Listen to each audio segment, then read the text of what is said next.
koso your sports nim Ghana ha your football nim Ghana ha no ma wo se eka mu asem a legend and then me focus me concentration now will be on the senior men's national team the Black Stars of Ghana because legend enche bia na mundial na ba so World Cup and legend enyase ball na ye bo ni na kese na ewo mu no World Cup no ni si obi abesi ehunu ne de but we are born na ye boni na de wunyam so ana o stage no so mpoko bobia obi a recognize you say at least what do certain level no World Cup and legend dey do World Cup I am come bebrebe na eba enya mai mu ase de edu World Cup a obetin sem bebrebe wasum ye ko ye ba ye different ye fiba mu nyina ensem ni ye bochu na legend Yadia say Honorable Sports and Recreation Minister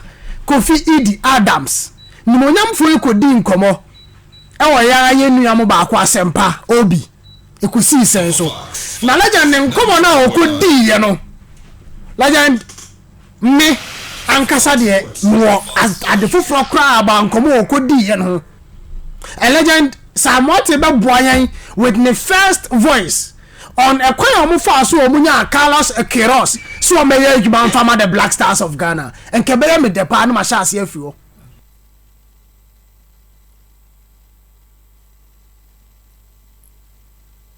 one thing is when the search committee of the FA Carroll said they've settled on Carlos Carroll omode to anim no what was your initial reaction?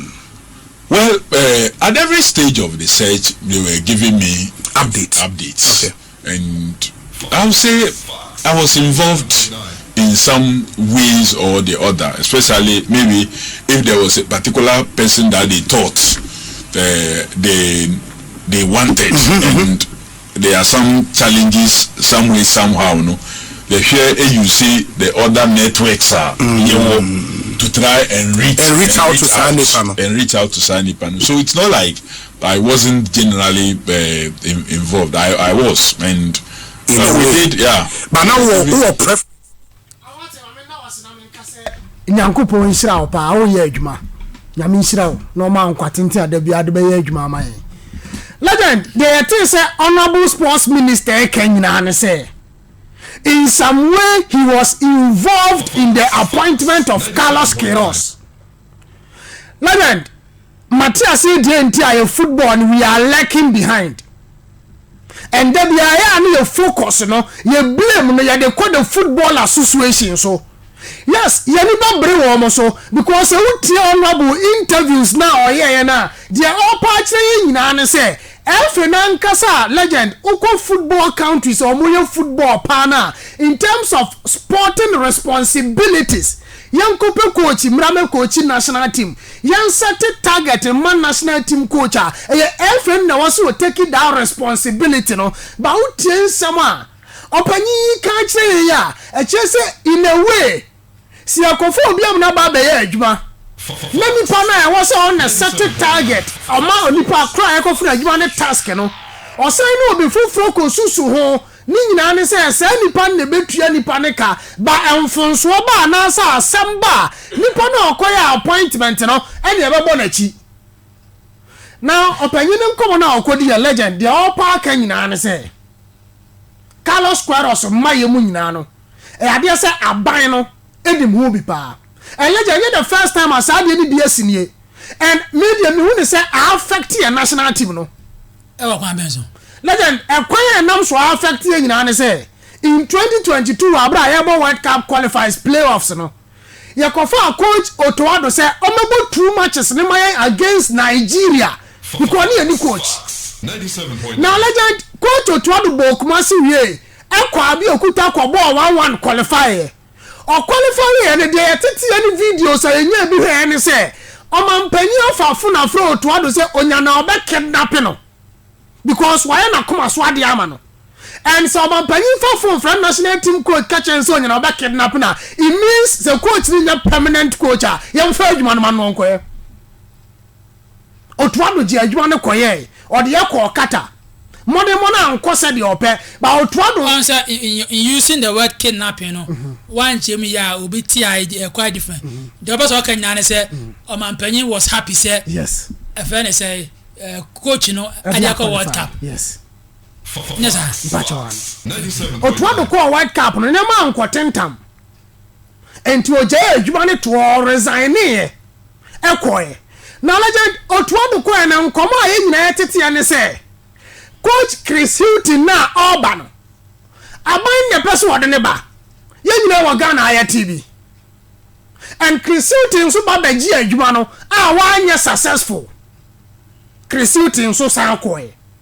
You can see a coach as a take criteria as in a way so to add on a fit and one fit by a son a fit in your dear Juan Mano. Or to add on so bad Juan dear qualify for World Cup. No, I see a second after AFCON qualifies, young Sakino, because Elfin appointing no, man a certain task say on young Famomo, and to not Elfin also say. So to add on Fian World Cup and I say AFCON, young Sakino because no man manage Jumon Pasu or Yamomo. Unlike the previous ones, a binding them will be no coach the corner and ya, Elfin never did Yabaka say Tiana and as Yabaka can send baby, and yet your Monto make sure so may just happen for wage now. Chris Hilton so when went to me and Cobob said the Cafra Brahapa Yama on Suja, you wanted to walk away. Now you're back. I pe coach or to about a year corner, ya say pe coach, ya minister of sports and recreation, all can chance say he was involved. Is it wrong for him to get involved? Yes, legend. I don't know why you're wrong. Because you have appointed national team coach. The FA is only in charge of sporting decisions. Who pays our coaches? Legend, I can try the obetua. Who answer question? Mejitum, I bind the tree of Moka. Etimbo. Akohomana me you know. Aduane apeso no ane no kwasem me hu aduane kro.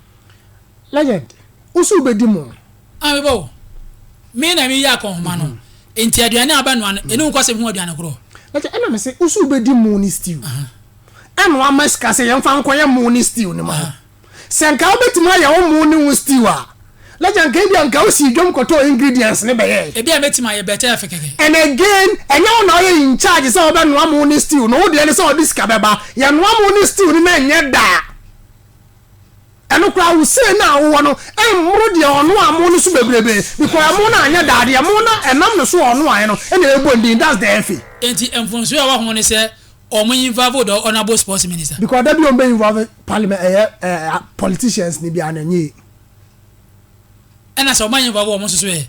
O man involved at least Otwado adwuma na anu wo ye no. Say e aban na ka se appoint Otwado me jitum pa say e ka after AFCON ke sakin. My question is not answered. You involve aban mu panifo a ya na te say. It brings conflict of interest. Ya na ko ya na nkoye. Nkoye. Ana ye jama F4 nso kwanso e. Ye jaimo. Eno so ko ya na nkoye. Na make say.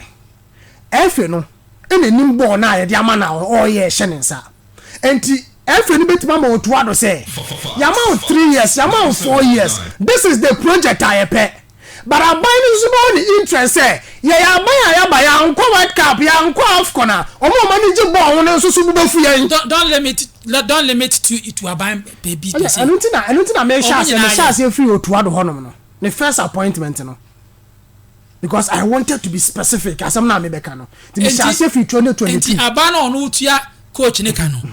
Eni kan say man hu coach kroba. They say how me hu say abana why is the salary of the coach. Eti wutu wa na eno na wona wutu. So you are expecting say the honorable sports miss antrance. Ni aka je so ya appoint coach. Coach ne budget $20,000. With that team knowing the type of coach without him knowing the coach be kwa never legend say national team here down him say yakoba ebi nesa anyi ya ye nyina nim after the AFCON e kwan e de ketokreku fa so okroma ebi mu kra ka say e was so judge one to because he is the worst ever FA president ayenya yanka say minister be the worst sports minister ayenya because on in charge when it comes to the sporting decisions of the national team. And the appointment of coaches, a coach, opinion from a cat, Edwin Simeon or Kreku, on an pennyphobia or Wobia, and also a Moya said, one of my. So, Honorable Kofi Adams had no business. the business I know why salary asem and the honor utua enti ya de ba na ya ka say 100 cedis untimi ntua 100 cedis 50 cedis na be ya then you bargain Martin triple legend je baton